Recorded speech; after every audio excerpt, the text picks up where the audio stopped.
திருமுறையா பலமுறை பல பிறப்பெடுக்க வைத்தாய்.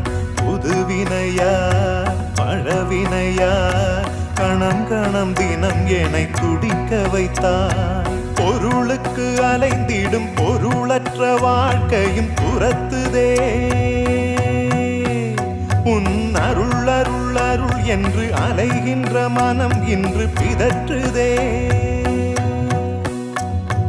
அருள் விழியால் நோக்குவாய், மலர்பதத்தால் தாங்குவாய். உன் திருக்கரம் என்னை அரவணைத்துனதருள் பெற பிச்சை பாத்திரம் ஏந்தி வந்தேன். ஐயனே என் ஐயனே, பிண்டம் என்னும் எலும்பொடு சதை நரம்புதிரமும் அடங்கிய உடம்பு எனும் பிச்சை பாத்திரம்